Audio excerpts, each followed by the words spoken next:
Welcome to The Impact, and thank you for joining us. The Impact is a place where you can experience impactful information because your experience is your story.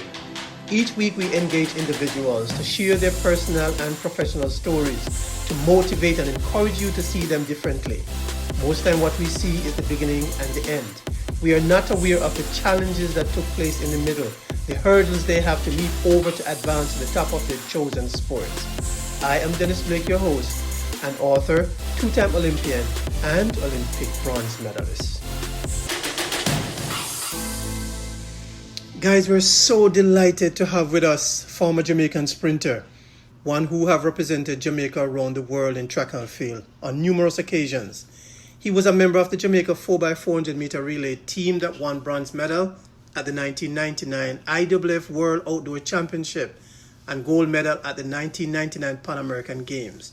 He won the silver medal in the 400 meters at the 1999 World Student Games in a personal record of 45.15 seconds. Welcome, Paston Coke. Thanks for having me, Dennis. It's a pleasure. All right, so I personally know that you're from Jamaica, but the public doesn't know that, right? So we just want to get some information about you, a lot of times, people see athletes on TV running and they only see the beginning and the end. They don't really see what goes on in the middle. So before we get into all of that, why don't you just tell us a little bit about your childhood? All right, sure. I was born in actually Montego Bay. I'm from a community, it's called Rosemount, maybe about 5 minutes outside of Montego Bay. I always say it's 15 minutes or less running to the beach. So that's my community. I attend Glendivan College School. Just the next hill over from where I live, so I can stay at my home and look over across the side of the mountain. That's where I attend school. I also attend Herbert Morrison Technical High School. Then it's Herbert Morrison Comprehensive, where I also participate in track and field too at the Western Champs and also at the Boys Championship. Did you run track when you were in primary school? Yes, actually I did. I actually started out. It's so funny. I remember the time that I started running track, and I just give you a little background. I was off from school for about a week. Running around barefooted. I actually stepped on a nail. I couldn't walk for a period of time, walk properly. So I actually, my mom kept me at home for about a week. Yeah. So during that period of time, they had the trials for sport day. As you know, all of us know the sport day thing. I think I was in grade 3 at the time, I remember. So when I went back to school, they had the announcement for your team who try out for the team. But the person who came, it was word of mouth. They would come to each classroom and said, all the athletes from Car House, Car was my house, needs to show up on the field. But actually she was incorrect because it was all athletes who had tried out last week and made the team. So I actually went on the field, and when I went on the field, they were a little surprised to see me, but they little 50 meter, whatever sprint it is, and the teachers were like, they were in love with me immediately. I was like star of the show. Just started the show at the time, so that's how I really started. Basically, I nearly missed my opportunity, where it's all destiny and what's supposed to be. So that's what it. So that's how I started track and field, and then I continued there until until the 5th grade, and after 5th grade, I gained a position, or we should say, access to scholarship. Yeah, basically the common entrance. So I started. So was that the time that you realized that maybe I should just continue doing this because I could be good at it, or was there a particular time that you decided to take that step? Yes, there's a particular time then where I really did just love track and field. I kind of realized that I was a little quicker than most of the athletes. Yes, yeah. From earlier years, I usually compete with my cousins and didn't know what it meant, to be. I just know I'm a little faster. Faster than them, right? Yeah, so that's all I meant. But I never really, at no point, even high school, never really look at track and field as more than track and field.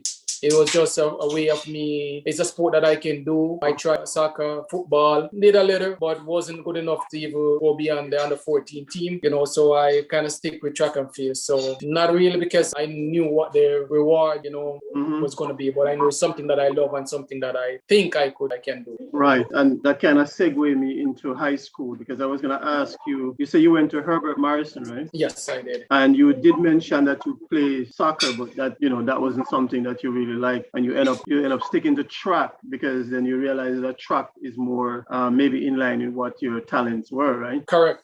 Okay. So with that said, at that time, it was during high school that it really clicked that, maybe this is where I need to be, correct? Yes, and that's actually where it clicks. I had some success at the Western Champs here when I was actually class 4. Class 4, I had some success. I remember I was the Western Champ, class 4 champion. I was I think I won the 100 meters. I won the 200. I came second in the 100. I won the long jump. So I at that point I actually realized that you can do something with this. But for me, it seems like I didn't think I matured in the sport as I should. Initially I had good success in the sport. Can you hold a second? Yes. Let me just pause it 1 second. I'll just step back up a little. You want to? Yeah. So I was saying from high school, early in the class 4, I kind of realized that I may be a little, this is something that I could do. I was the class 4 champion, Western boys champion. I think was it 83, 84, somewhere around there. I don't remember the exact date, but exactly. Somewhere around there. You're not as young as you think you are, man. All right. Okay, so during that time in high school, who were some of the people that you would say influenced your decision to continue track and field all the way, like maybe to compete even at boys champs and all that? Because is there anybody that you could look back and say, if it wasn't for this person, I probably wouldn't have continued running track, or if it could have been a friend, or you know what I mean? Yeah. It's a combination of people, combination. I remember one of my first coaches, Clive Walters. He was the first person that was in class 4. And actually, first time I haven't gone to any formal training. And he took me to Western Champs, and he took me to Boys Champs. Even at class 4, he took me to Boys Champs. I remember, and I got some experience with the class 3 boys. It wasn't a really a fun experience. A little country boy going to town. And class 3 boys looking big, and it's scary. So, it's scary at the time. So, so Clive Walters was one of who helped me get some initial success, as I said, at class 4. And then it was a combination of teachers and friends, and one of our late principal, Lydwin Stanley. I think was first principal of Herbert Morrison. He was one of the people who trying to show us or tell us how important it is to harness your talent and make something of it. I remember at one point I wasn't really, it's not that I didn't want to do track and field, I wasn't as interested in it as I want to be, and he took us, 3 of us, that they just sent invitation for us to join the team. And from previous years, I showed some talent, and I remember one time he called us down at his office, and he was talking to us, and one of the things that this is like throwing pearls to swine. Guys, you got to understand that you have the talent and what you can do with it. Still young and didn't really resonate much, but sometimes you just need to sow the seed, and eventually it will germinate sometime. Maybe not immediately. So he did plant the seed, right? He did plant the seed. But one of the things for me, as I said, my maturity, physical, was a little, I don't know, I was always small. And so as I move up in different class, my performance wasn't there. You didn't feel that urge to continue, knowing that you had get. So as I said, at class 4, when everyone was small, I was good. But when everyone started to grow, and it wasn't happening. So most of the time from there onward, it was just mediocre performance. And then the next year, and my last year, I went to Boys Champ. I think I ran on the 4x1 for my team, and that was it. That was my 2 years Boys Champ, class 4 and class 1. Didn't really advance much, but was an experience. So you went to one boys champ? I went to two. One, I think actually went in when I was in two. My coach brought two of us in class 4. You know, Class 4. I don't think they had. I don't think they had class 4 really running class 4, but he want to give us some experience. Okay. Yeah, that brought us there. Yeah. Oh, So good. I don't know he did it, but I think, you know what we say, we were a class 4 champion. He was class 4 400 champion. I was class 4, I think 200 champion in long jump. I don't know, but that was way back then. Maybe the rules were the same. Yeah. way back, man. Way back. All right. So let's segue into college now. So you went. How did you get to UTEC? Yes. So actually, I went to Montego Bay Community College and I did what they call a pre-engineering course. You know, so give us a little push. Let's say that. Yeah, push into college. So I was successful in that first year. So I went to CAS at the time and started doing engineering. All right. So that's good. That's really good. So you didn't attend university for track and field. You attend university for engineering. For engineering, yes. That's actually what I did. Yeah. So while you were in university, how did you decide? What is it that make you decide that you want to give track and field another try? Is it some friends? Is it what was it that really urged you to go back out again and try? No, to be honest, I'm not even sure what was the motivating factor. Motivating factor. But at the time, I was actually living in a Spanish town. I just don't know. But I was living in Spanish town, but going to CAS, so it's like you have to make that take the bus to school every day. But GC Foster was walking distance. You know, Jamaica walking distance, not necessarily. Not necessarily around the corner, right? Not necessarily around the corner, yeah. And you know, I decided that I was gonna, like, whenever I have a day, I would just go over GC Foster. At the time, I think Mr. West was I think he was the coach there. You know, it was kind of not easy getting there, but you know, I went, I talked to Mr. West and he said, come pass by sometime. So like one day a week I will go and train with them because the transit from Spanish Town to Papine every day and studying didn't allow me to do much. But to be honest with you, I'm not sure what get me in the game there. So I actually never joined the CAS team until my final year at CAS. But I started running maybe my second year in college. You know, I was representing a club back in Montego Bay. It's called Comets Club. I know Comets. I remember Comets. So while you were in college, right, after 2 years of studies and you decide, how did you get onto the team? Because that's interesting. Yeah, you know, I remember I went to did they have like a tryout and you went to try out? Or? No, I did that. You know what happened? I actually, when I was still competing for Comets Club, I think at the Western release, I ran the 100 meters and I think I beat a few of the CAS guys. Okay. Yeah, and then, but I did not even realize that CAS had this track club that was like considered one of the best in the country. Was the best in the country, yeah. So I was more focused on, be honest with you, trying to make sure I don't fail. Because at that time, you know, you fail 2 subjects and you have to sit out the entire year, and with all of that, life you never know what may happen. So actually, I think I ran the 100 meters and I beat maybe 1 or 2 of the CAS guys. And I said, you know what? But they have a team here. Why am I not a part of this team? Yeah, instead of having to go all the way down there. Correct. And who was the coach at that time? Oh, it was Mr. Dennis Johnson. Dennis Johnson. All right, so we're going to talk about Dennis Johnson a little bit further. Yeah. But let me just ask, what are some of the things that you remember, like from? Actually, we could go right into Dennis Johnson because I know the track club that you're referring to is Bowls of Light. Yes. Right? Yeah, that track club is a name brand track club in Jamaica. Yes. Yeah. So why don't you just go ahead and just tell us a little more about Dennis Johnson, what impact he has had on during your time competing for him at the university? Sure, definitely. But this juncture, I had to at least express condolences to the Johnson family. We really pioneer, visionary in track and field. Without Dennis Johnson, I know a lot of us, many of you, yeah, absolutely, would never get the opportunity to to pursue our academics and athletic abilities. We have, most of us would have just been high school and that's it. To be honest, I stand corrected, but I think Dennis Johnson and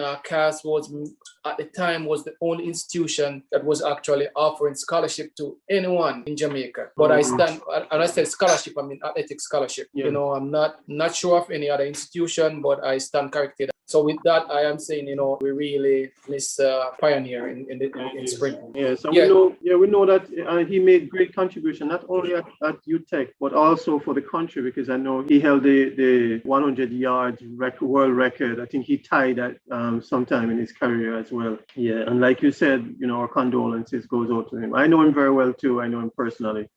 He was a no-nonsense type of guy, Yes. Yes. Yeah. So in terms of, all right, so we're going to transition now from UTEC. It is clear to me that you must have done something really well in track and field that you end up at New York Tech. Just walk us through that, because I know, first of all, have you been, when you were at UTEC, because that's the name it is now, but it's CAS at your time. Did you represent the university at the Penn Relays while you were at UTEC? Yes, I did. So actually, I was on my last year at CAS. I think it was UTEC. I think there we made. I was the name on that's changed over at that time. Changed. Yeah, I think at the last time. If I remember well, but I think that's the last year. Yeah. So I did actually. As I was saying to you that when I didn't want, I competed against some CAS club or Bolt of Lightning. And I think then when I went back to school, I went and I seek out Dennis Johnson and I talked to him and said, hey, I just introduced myself. As still a little country boy, DJs are intimidating with him. Yes. He said himself, yes, sir. So I actually went and I was like, yeah. He said, what you do? And then I say, I sprint. And he was like, no, man.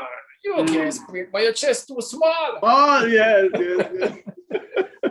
How much push-up can you do? And I said, maybe 20, 30. Oh my God, them guys down there, 120, 130.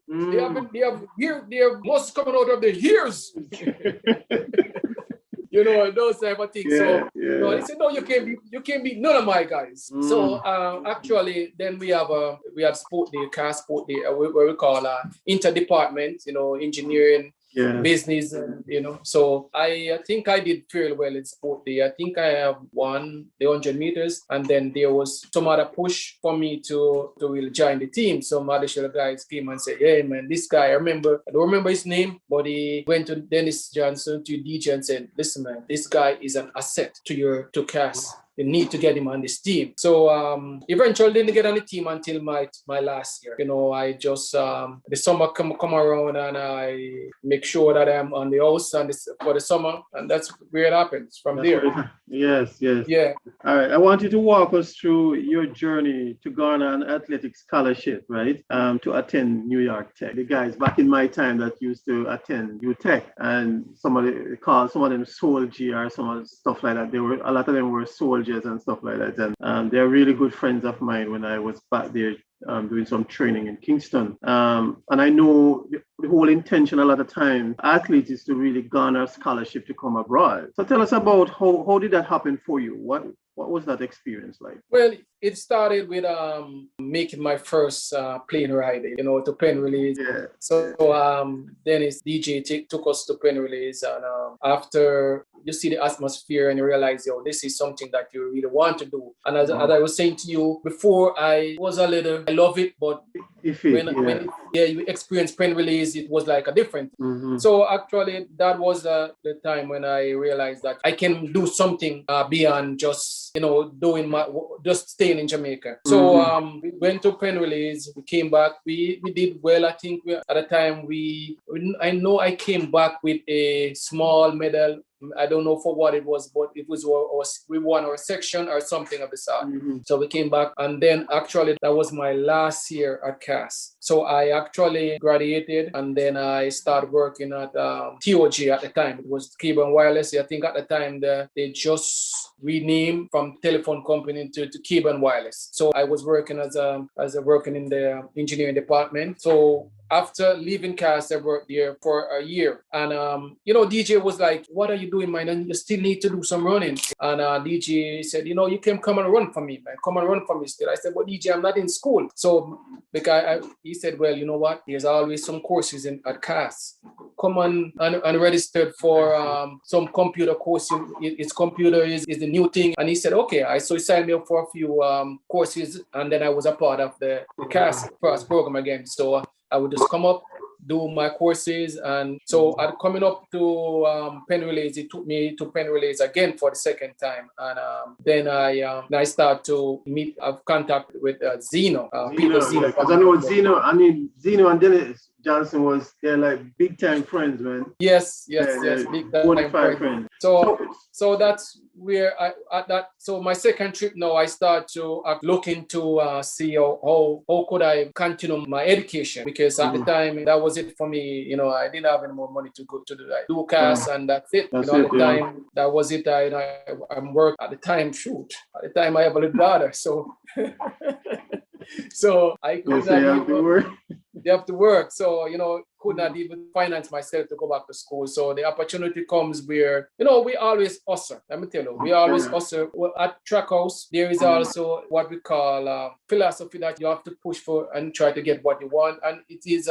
it's a part of what we call it also the part of our fabric that make us good athletes, better people. So we always have to hustle. So the long and short of it, I decided that I need to, before that, I actually, when I was in my last year, I was trying to, matter of fact, I got through to go to Morgan State. Friend of mine, Clarkson Reed. So let me say not get through. We were listed on the roster. For some reason, they sent us the roster with everything, with all of us going in there, but the I-20 never come. I don't know why. There's no reason why it didn't come. I don't know why it didn't come, but we didn't get I-20. So my last year at CAS, and then I was working now, then I started to push for it. I remember I was trying to get three places. I was trying to get to St. Augustine, Abilene, and actually New York Tech was last on my list, and I was just making calls because I was in a telephone company. I had the opportunity to make calls. I was making calls. I made calls to St. Augustine. Mr. Williams was at the Olympics at the time, and this and that. So it just things just didn't go right. Then I got a I-20 come to me sometime in January from NYIT. And I was like, whoa, matter of fact, to be honest with you, I was about to stop training. I wasn't in any shape at the time because it was, you start working about a year and a half now, and just give up. It's not going to happen. Nothing going to happen. And I had that same experience myself too. Yeah. So what I think we know, and I know that for a fact as well, is that New York can get very cold. So coming from a tropical island, right? How were you able to cope with the elements and be able to fulfill your athletic scholarship obligation? Because you were on a scholarship then. I presume you were on a scholarship, right? Yes. At that point, I was on a scholarship, and I came up in the dead of winter, basically. I came up on this dead of winter. I remember this experience. I never forget. You have your little windbreaker, a little thin windbreaker, and you try to dress warm. And I decided, coach decided that I came up too late to really do indoors, so he wanted me to just stay in shape and do outdoors. And I remember I don't remember what time it's, maybe about 12 o'clock. Seems fine out there. I decided that I'm gonna go for a run. I have on my sweatpants, sweatshirt, and I went for a run. And within maybe about a mile, I feel like I was gonna die. Like my brain will start to freeze, my head, I start to get this feeling like, oh my God, I'm gonna die, because if the cold, I didn't know that the cold would do this to you. Penetrate my head, and I feel like I was gonna pass out. I had hold my gloves and hold my head, and it was just one of the worst feelings I had. So that was an experience. That was the experience that said, listen, you have to be tough in this thing, and you have to prepare yourself. This is what you're gonna face. So that was just like within about a month after I started New York Tech. So, but anyhow, it was tough adjustment. One good thing about it, we had a lot of guys who Jamaicans from that went through the same system, you know, so and they actually bring you through the ropes, show you how to cope, and you know, and then just seeing someone else from that who have gone through the same system, they're coping and they're surviving. Then you know, you just automatically just gravitate to them and just learn as much as you can. Right. But it wasn't easy. What is easy because there was no indoors for us. Sometimes we have to certain places at 5 o'clock in the morning to train just to get an indoor facility. It wasn't easy, you know. I heard some of those stories from some of my friends that went there.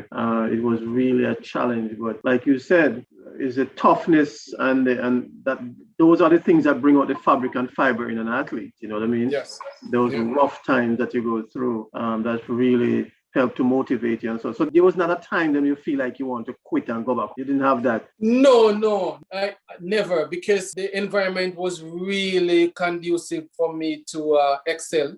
It was really, So, and I was motivated because one of my dreams after was to get an education out of track and field, to represent my country and to make even a dollar out of track and field, you know. So I had that goals. And I had that, those goals. Sometimes you usually watch TV, you see a few Jamaican athletes on TV back then. You kind of, you say, I want to be like that person. Yeah, and then absolutely. this was the opportunity that I got to do it. So there was no point. And as I said, I had a young daughter, and I'm here now. I couldn't fail my mom. I couldn't fail my daughter, Yeah. So absolutely. I like that story because those are some of the things that in my own experience, I wasn't used to the cold. I wasn't used to the food. The food was another challenge for me when I went to Blinn College. As a matter of fact, I was on probation, not academics, but athletic probation, because the time that I was running in Jamaica, I wasn't even close to them when I came here, and I came in January. So I came in right in the winter, and it's also the indoor season. You know what I mean? I'm not used to the cold. And then the training was different, total different type of training. And so I can relate exactly with what you're saying. So when was the first time that you made the national team for Jamaica, and in what event? Actually, the first time I made a team, I think it was just a select team. I was back in Jamaica then. They had a select team it was the Pan American game. No, it was a local game where some countries like Cuba and a few other countries would. And they I don't remember what Jamaica. Was. They came to Jamaica, yeah. Oh, so that must be the CSC game, the Caribbean American Championship. No. It wasn't a championship or a game. I think it was a meet in Jamaica that they had some international representative and they select a Jamaica team. Okay. Yeah, because I remember even Evan Clark at the time it was at New York Tech, but he came down as a part of the select team. Okay. Yeah, so I don't remember exactly what was that game, but that was my first national team. At least it was a select team, not really a trial team. But my first team that I made was actually was a CSE games. And during that training, I was training somewhere in Montego Bay, and I actually hurt my knee and couldn't make it couldn't go to the games. So that was while you were in high school, or that was when you were in college? No. This in college in the United States. So I actually had so this was after my first year in college in the United States. Yeah. Oh, so you had gone back home to Jamaica and then you started training and you got hurt. Yeah.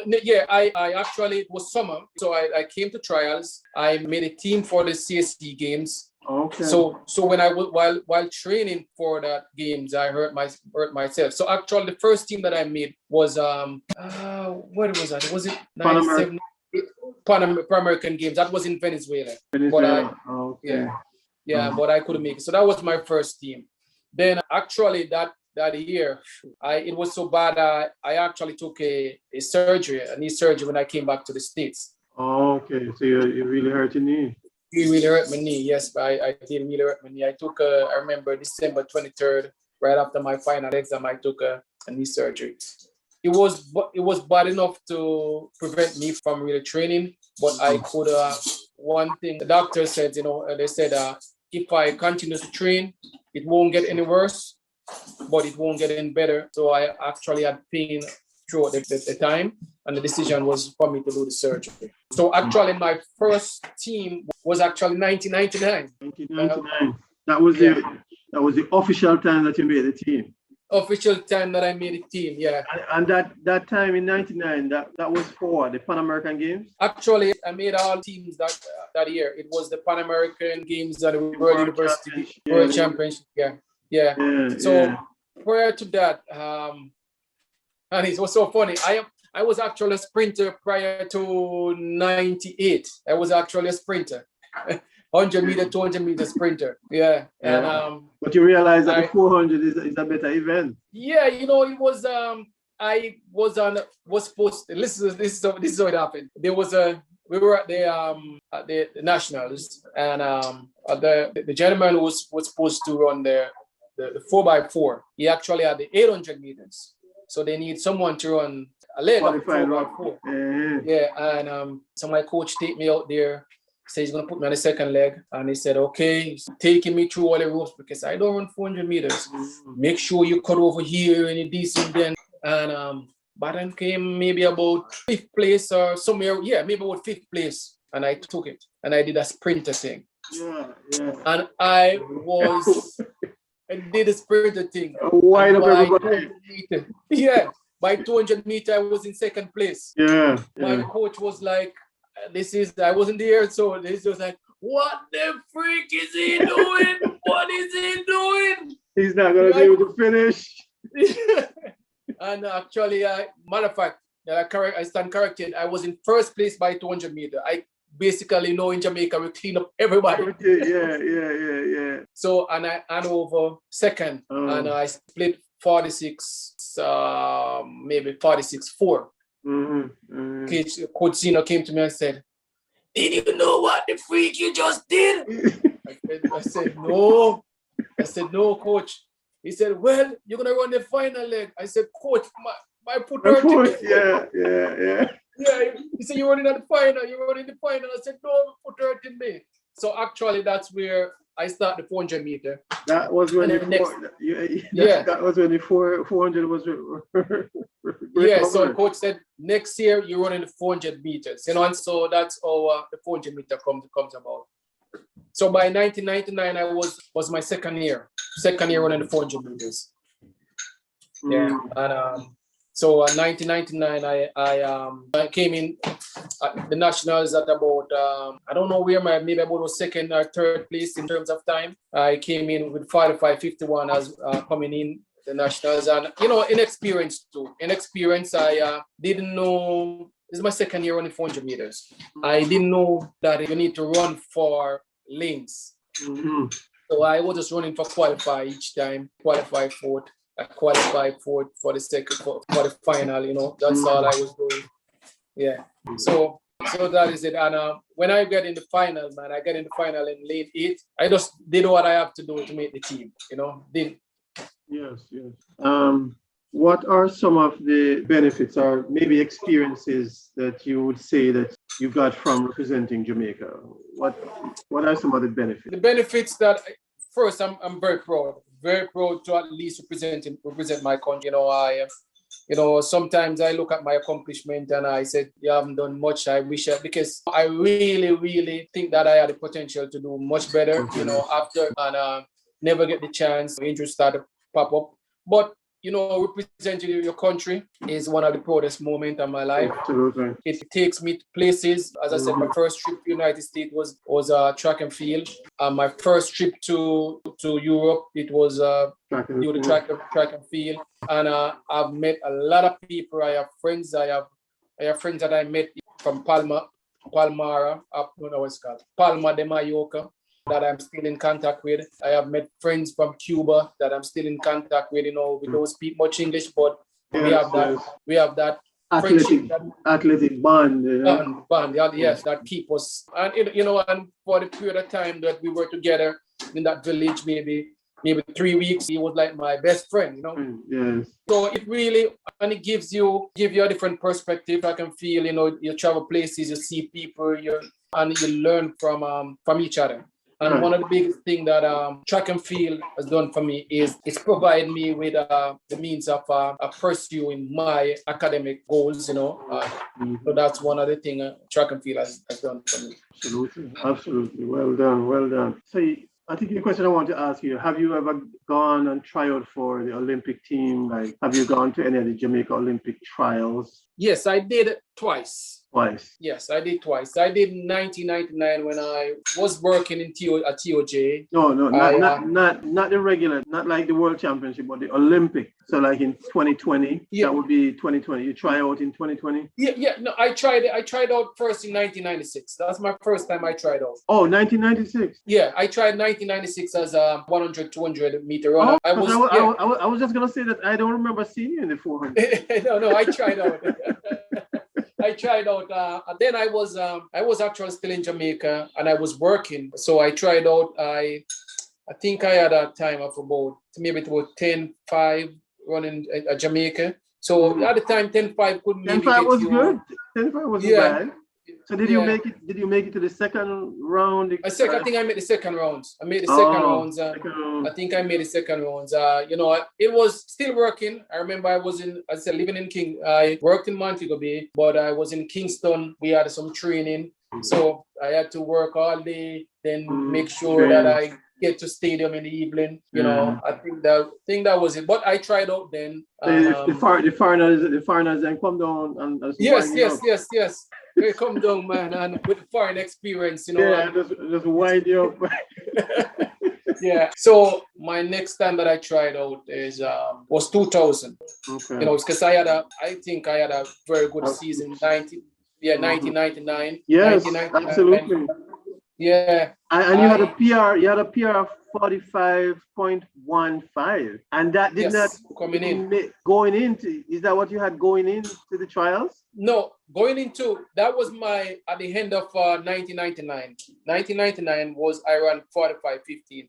Going into the 1999 Jamaica trials, I was at 45.50. So 1999. But what happened? 1998, I took the knee surgery. Right. And I was out for about a few weeks, maybe about 6 weeks. But by 1999, by the end of 1999 summer, I ran my PR. Right. So you needed rest. Yes.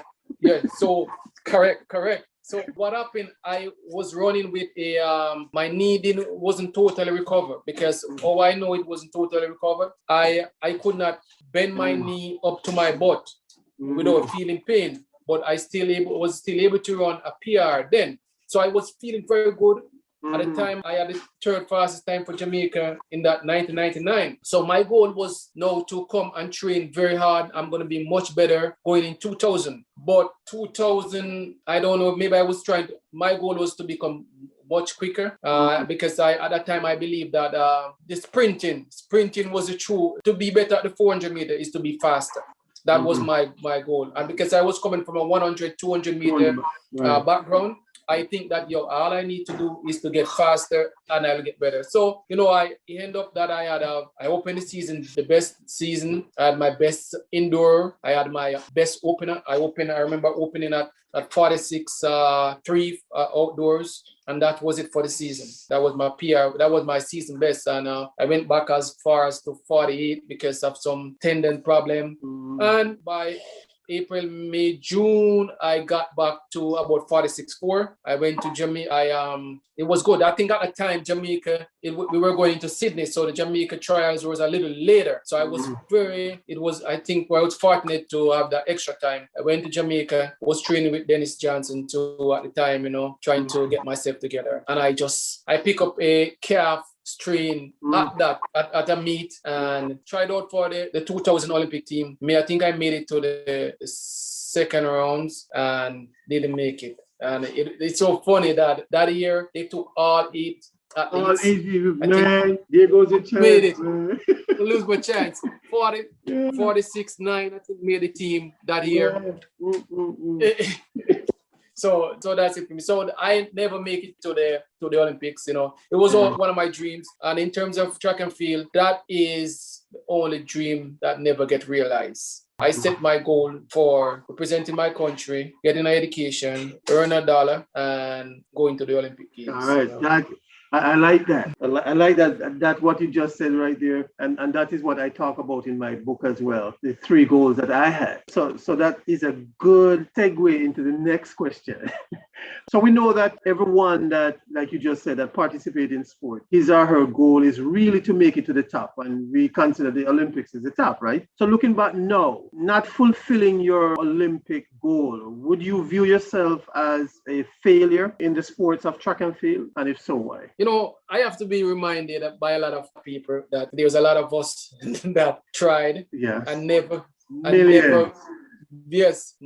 even get a chance to represent their country. Sure. So, but sometimes because we set this high standard for ourselves, yes, and you may feel that it's a goal not fulfilled, not a goal not accomplished, and so sometimes you may feel that way, and you may go back and I was like, man, I would give everything, because I always say this. To be honest with you, I always say to myself, I would have given 1999 for 2000 anytime, even if 2000 did not materialize or did not happen. I did not get an international medal. So for the international medal I received in the World Championship, I would have given that just to go to the Olympics. Just to go to the Olympics, I spent some time, but the experience that the World Championship was also good. So, but it's just sometimes we have to leave something to dream about, Yes.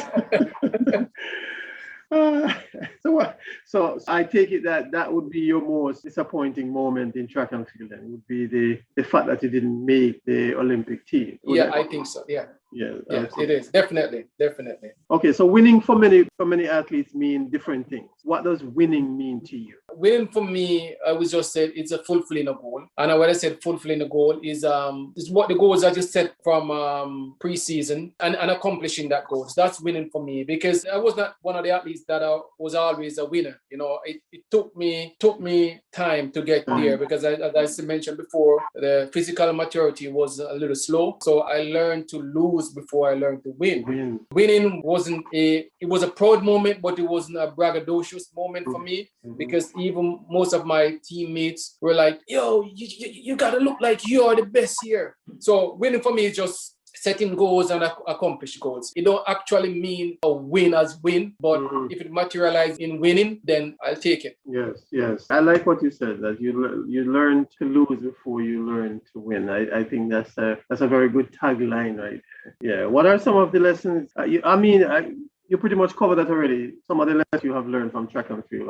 You learn resilience, you learn how to communicate, you learn how to deal with people and all that. Is there anything else that you want to add to that? Yeah, it allows me to be patient, because as I said, the success didn't come right away, and it shows me that, listen, you need to just continue working. And I always use that in life, that my time will come, no matter what aspect I'm dealing with, no matter what is I'm doing in life, in my education, my career. I always said my time will come, and my time. I love track and field so much, and I use it as a gauge, as a parallel to so much part of my life, because it's so much of an individual sport that you have to put in the work to get the result. And I've seen where I put in the work, I got some results, and it comes a little late sometimes. So even in my personal life, when things weren't happening the way that I envisioned or I thought it should happen at a timely manner, that it wasn't happening. And I always say, you know what, from my experience in track and field, I just need to keep working. And it just happened, Awesome. Be honest with you. Awesome. So what are some of the lessons? Okay, just maybe one or two lessons that you would have learned, because you just give me a few of them from track and field, from your track and field career, that you personally would like to share with, say, a young upcoming athlete. Maybe just one or two. Believe in yourself and be confident, because I always say confidence is knowing that you have put in the work.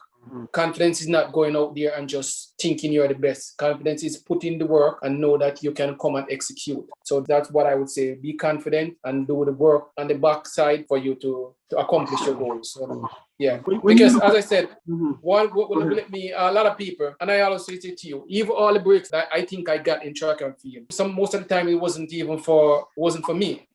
One of the reasons, or one of the way I got to New York Tech, it was not me. It was someone else who I wasn't the first choice. It was another athlete that also had a family back in Jamaica. And when they offered him that scholarship, he said, I can't take it. So I was a second choice. Yeah, second choice. Oh, okay. Yeah. Okay. And I went there as a second choice. And I'll be honest with you, I let someone else say that, but I think I made everyone who made that decision proud. Fantastic. So, and that's why I said that you got to believe in yourself and work for it. Hard work. When you look at track and field today, right, what do you have to say about where sports is heading? Because we know that they are now considering there's a major push to get transgender to compete in major international meets. What is your take on that? Do you believe that they should have a separate race for those people, or because it's for some reason it look kind of unfair? You know what I mean? Yeah, this is usually a very contentious or controversial issue, but I only have to give what I feel, and I stand corrected. But I really think that it's unfair because as an athlete, I know based on my training, what amount of power, that I can actually gain because of my masculinity. So I think it will be fair. It will be unfair for someone to, because I'm still gonna have the advantage of being a male, competing against female.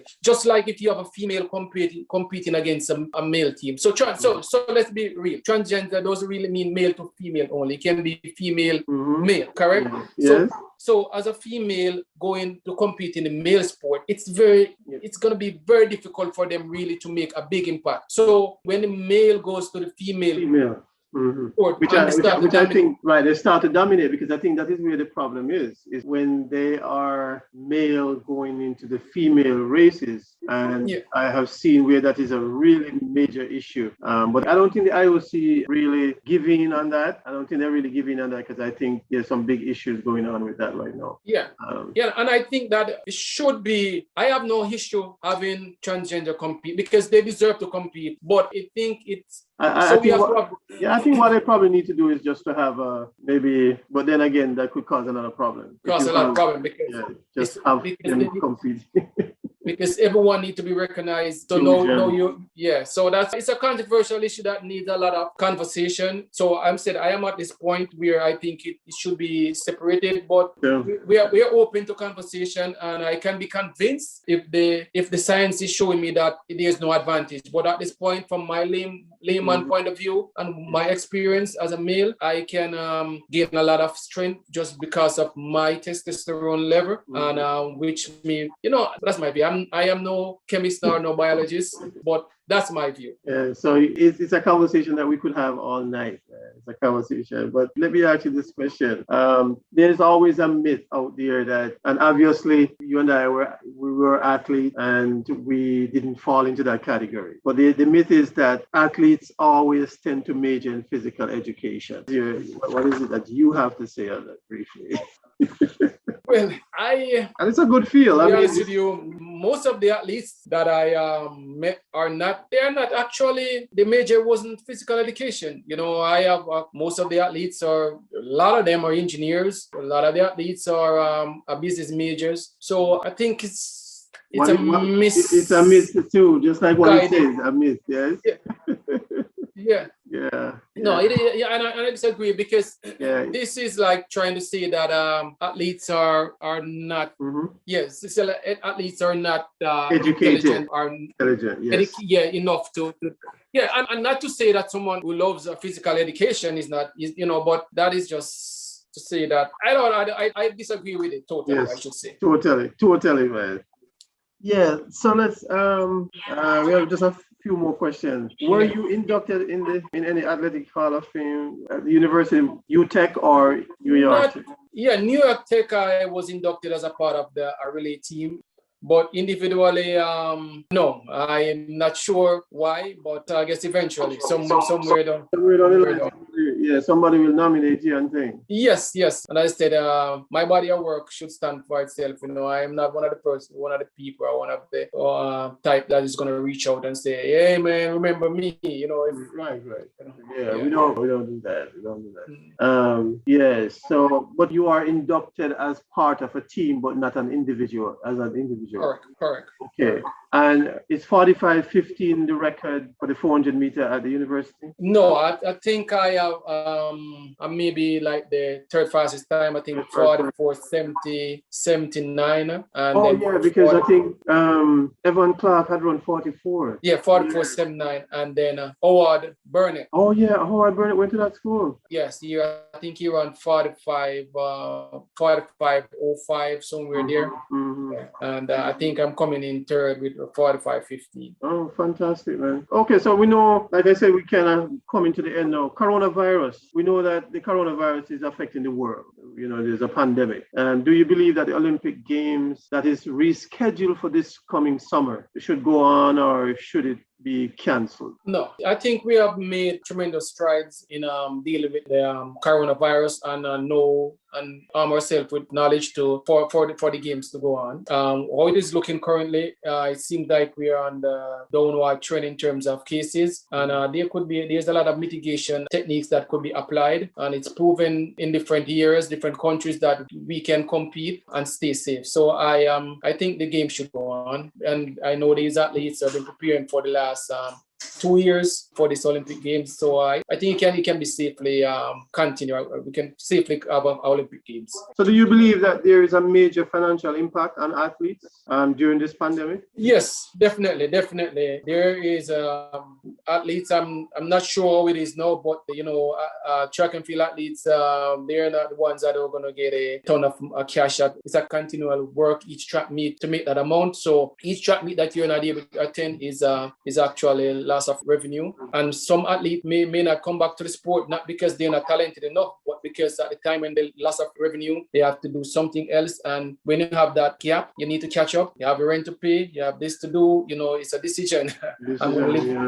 So it really impact, and the biggest impact is going to be on the athletes who are there at the lower level and still trying to get to that point where they can get a lot of they can gather enough cash to sustain themselves. Are you involved in anything track and field? Not really, you know, to be honest with you.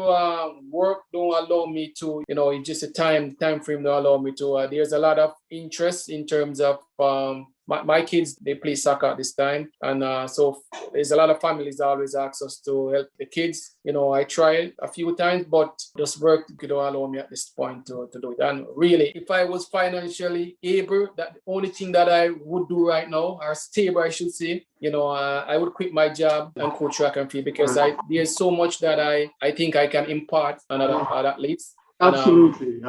Yeah, and take just the experience of taking care of yourself, what it can provide you, even just with education. You know, education in track and field is saving you $90,000 to pay on your mortgage. You know, it's like that's how it is. If you have to pay for your education, then if it's a student loan, you have $90,000 to pay after you get out.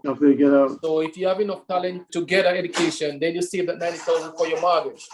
Yes, and you think that's so true, man. So you don't have any little pastor and coke that want to run track. You can't convince no little pastor and coke to run track. I have a PJ, Pastor and Coke Jr., and I have Omari. They're showing real signs, but they are not there as yet in terms of interest. Yeah, they to be honest. But you see the potential. They have the potential. Yes, they do a lot of potential. But you see, that's the thing. A lot of times kids don't listen to their parents when it comes to certain sports. My son, he never wants to run track because I did it and his mom did it. So he tried every other sports. He did basketball, he did soccer, he did football, but he ended up doing track. You know what I'm saying? And he ended up end up right at the same place that he didn't want to be. And he's doing exceptionally well. Yeah. Same thing with my kids. Mom did track, I did track, and it seemed like I was like, I wish I had someone who did track before, but they seem to try everything else. Eventually they're gonna, just give them some time, man. All right, give us a brief synopsis. You cannot tell us that. It seems like you really tell us a little bit about your family. So we know that you're married, and we know that you have children. You want to just close it off now with do you have a business? No, currently I still I don't have a business. Hopefully eventually I will have my own business, but currently I work as an electrical engineer. I am in the consulting industry. So licensed in the state of New York and New Jersey. I do work primarily in the healthcare sector, design hospitals and clinics and those. So that's my career at this point. That's why I went to school and that's what I pursue. I'm doing at this point.